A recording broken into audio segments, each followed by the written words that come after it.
Kerabat dengar Radio Suara Banjar rahimakumullah. Praktek wakaf di Indonesia. 64 tahun yang lalu, setelah Buya Hamka bekerja sama dengan Yayasan Al-Azhar Indonesia, kini telah memiliki 150 cabang masjid di Indonesia. Belum lagi aset sekolah-sekolahnya. Sekarang hampir di tiap provinsi ada sekolah Al-Azhar. 90 tahun yang lalu, setelah sang kiai menyerahkan seluruh tanahnya, dirinya bahkan anaknya yang masih dalam kandungan, diwakafkan untuk agamanya. 90 tahun kemudian, Gontor punya 20 cabang dan 400 pondok alumni tersebar di seantero Nusantara. Bahkan ada yang di luar negeri. Muhammadiyah, jangan ditanya, 104 tahun yang lalu, Kiai Haji Ahmad Dahlan pernah keluar rumah mengumumkan kepada semua orang siapa saja yang mau membeli seluruh perabotan yang ada di dalam rumahnya, karena beliau kekurangan dana untuk menggaji guru-guru sekolah Muhammadiyah. Kini 104 tahun kemudian, Muhammadiyah telah memiliki 10.000 lebih sekolah, mulai dari PAUD hingga SMU, 170 lebih universitas, 104 rumah sakit, 300 klinik, 10 fakultas kedokteran. Dan dari situ tidak kurang 700 dokter lulus setiap tahunnya. Dan hampir 1.000 triliun nilai aset Muhammadiyah yang baru bisa dihitung dalam bentuk barang, dan masih banyak lagi yang tidak terhitung. Dan total 21 juta meter tanah wakaf, baru 50% dipergunakan. NU, ia sangat mengakar dan berbasis kepada pesantren. Jangan ditanya jumlah, karena yang pasti sudah tidak bisa dihitung lagi. Tercatat dalam data di Kemenak, ada 27.000 lebih pesantren. NU pun sejak dasawarsa terakhir ini giat membangun sekolah-sekolah modern, rumah sakit, perguruan tinggi, sehingga dapat diprediksi dalam 20 tahun mendatang akan tumbuh ratusan perguruan tinggi dan rumah sakit NU di tanah air. Belum lagi jika bicara masjid-masjid yang dikelola oleh ormas yang didirikan oleh Hadratus Syekh Kiai Haji Hasyim Asy'ari ini. Berapa nilai asetnya? Yang pasti akan sangat fantastis. Pesantren Darun Najah Jakarta, salah satu pondok alumni Gontor yang moncer. Tahun kemarin dalam rangka miladnya yang ke-54, ia kembali mewakafkan tanah seluas 602 hektar atau senilai 1,6 triliun. Tahun 2015 saja aset tanah wakaf Darun Najah mencapai 677,5 hektar yang tersebar di berbagai wilayah Indonesia seperti Riau, Kalimantan, Bandung, Jakarta, Bogor, Banten, Lampung, Bengkulu, dan lain-lain. Seperti induknya, Gontor yang tanah wakafnya telah mencapai ribuan hektar dan juga mengelola unit usaha yang beragam. Kerabat dengar Radio Suara Banjar rahimakumullah.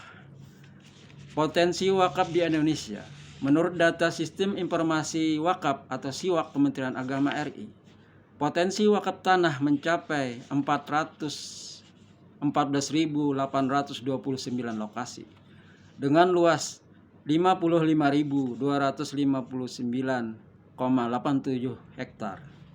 Data 29 September 2021. Kemudian data Badan Wakaf Indonesia atau BWI, potensi wakaf tunai atau wakaf uang di Indonesia mencapai 180 triliun per tahun.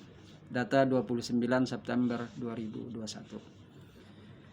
Kerabat dengar Radio Suara Banjar rahimakumullah. Faktor penghambat terwujudnya wakaf produktif. Yang pertama adalah pandangan umumnya kita bahwa wakaf itu hanya berwujud objek yang tidak bergerak seperti tanah. Padahal dalam perkembangannya, objek wakaf bisa berubah berdasarkan kondisi dan perkembangan zaman. Tentunya tetap dalam prinsip sesuai syariah, yaitu diantaranya adalah wakaf uang. Kedua, bahwa fakta di lapangan yang dipraktekkan di tanah wakaf didirikan terbatas, kebanyakan berupa hanya untuk bangunan berupa masjid atau sekolah atau alkah pekuburan yang tidak produktif.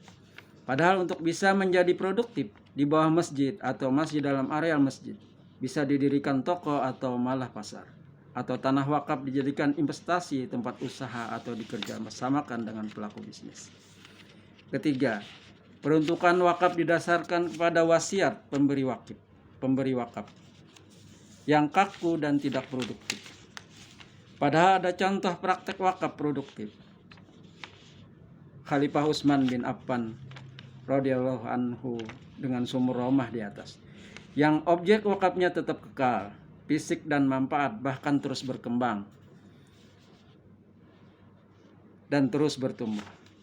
Keempat, menjadi najir ada anggapan bukan jabatan atau tugas atau pengelola yang jabatan yang bergengsi. Padahal aset wakaf yang jumlahnya tidak terbatas itu, kalau ditangani entrepreneur, jabatan najir adalah bisa menjadi sekelas direktur bank. Kerabat dengar Radio Suara Banjar rahimakumullah. Tawaran solusi percepatan mewujudkan pemberdayaan ekonomi umat melalui wakaf produktif. 1. Keterlibatan ulama dan umaro atau pemerintah dalam hal ini diantaranya adalah Kementerian Agama, Badan Amil Zakat Nasional, dan instansi terkait, ormas keagamaan ataupun perorangan. Terus menggencarkan sosialisasi pemahaman tentang seharusnya wakaf itu harus diproduktifkan, atau betapa sangat pentingnya wakaf produktif sebagai solusi perbaikan pemberdayaan ekonomi umat.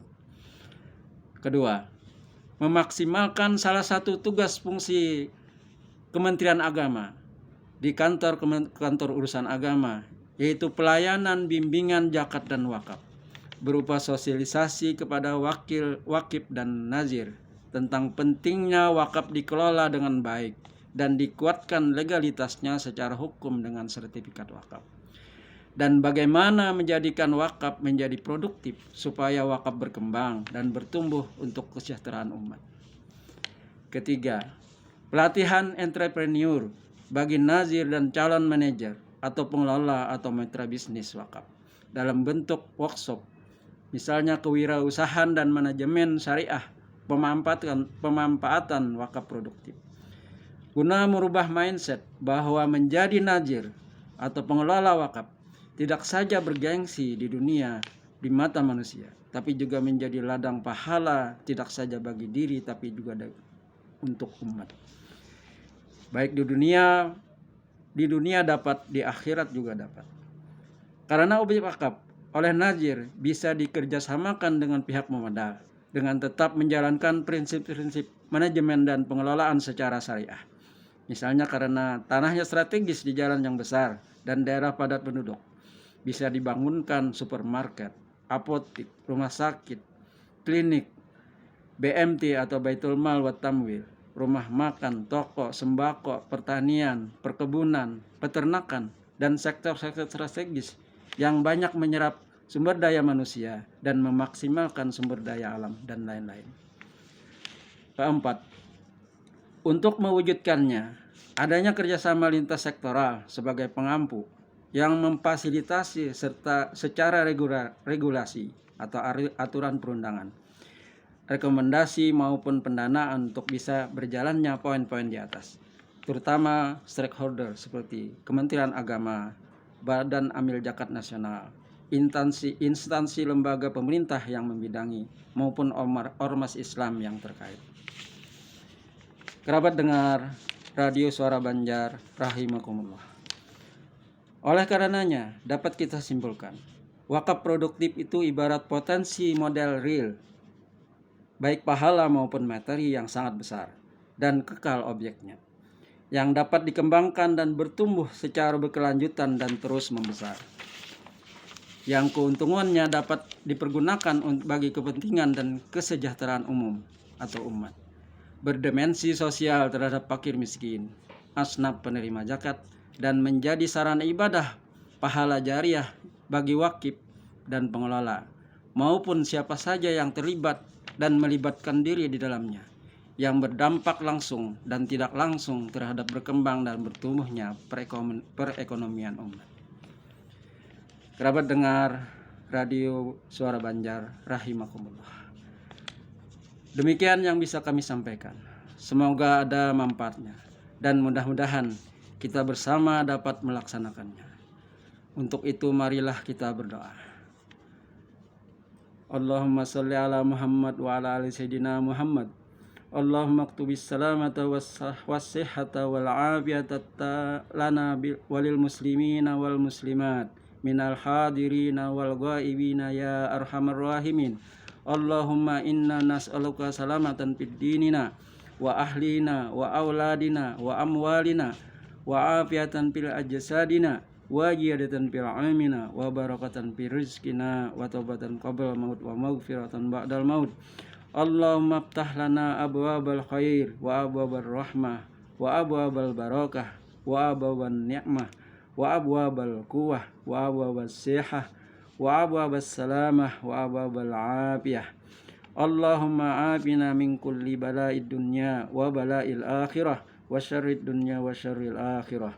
Rabbana taqabbal minna innaka antat tawwabur rahim. Rabbana atina fid dunya hasanatan wa fil akhirati hasanatan wa qina adzabannar. Wa sallallahu ala sayyidina Muhammadinil ummi wa ala alihi wa sahbihi wasallam. Rabbighfir warham wa anta khairur rahimin walhamdulillahi rabbil alamin. Lebih dan kurangnya mohon dimaafkan.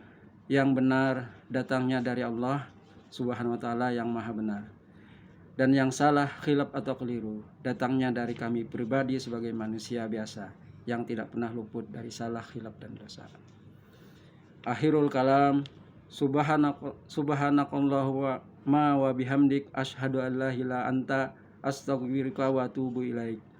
Hadanallahu wa iyyakum ajmain. Wallahu muwaffiq ila qaumit thoriq. Wallahu a'lam bissawab. Wassalamualaikum warahmatullahi wabarakatuh.